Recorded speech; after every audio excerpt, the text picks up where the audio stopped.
Subscribe করুন YouTube tricks Bangla চ্যানেলটিকে চাকরির খবরগুলি সবার আগে পাওয়ার জন্য। হ্যালো বন্ধুরা, আজ আমি আপনাদের সঙ্গে আলোচনা করব আপার প্রাইমারি নিয়োগ সংক্রান্ত কিছু বিষয় নিয়ে।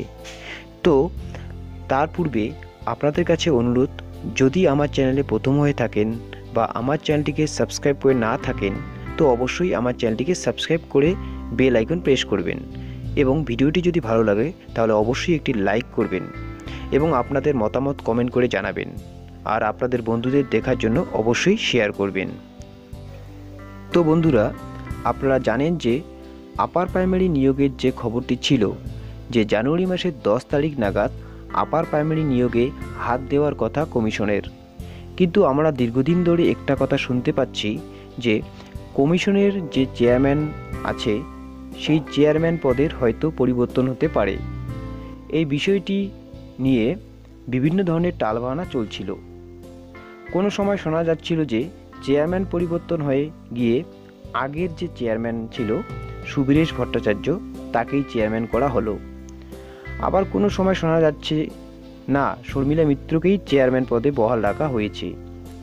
এমতাবস্থায় একটি খবর আসছে যে অল্প দিনের মধ্যেই চেয়ারম্যান পদের পরিবর্তন হতে পারে। এই জন্য শর্মিলা মিত্র আপার প্রাইমারির বিষয়টাকে তেমনভাবে হাত দিতে চাইছেন না, যে কারণেই হয়তো আপার প্রাইমারির নিয়োগের কাজটি শুরু করতে কমিশনের আরও হয়তো কয়েকটা দিন লেগে যেতে পারে।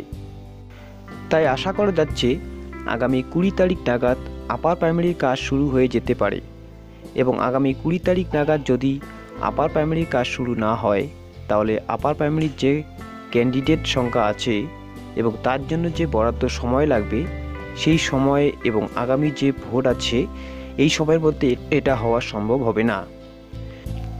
কিন্তু যদি আগামী 20 তারিখের মধ্যে এই কাজটি শুরু হয়ে যায় তাহলে কিন্তু ভোটের আগে সমস্ত কাজ সম্পূর্ণ হয়ে যাওয়ার সম্ভাবনা আছে। এই কমিশনের চেয়ারম্যান পদে নিয়ে যে টালবাহানা শুরু হয়েছে, এই জন্য এই সমস্যাটা সৃষ্টি হলো, তাই কিছুটা হয়তো দেরি হয়ে যেতে পারে।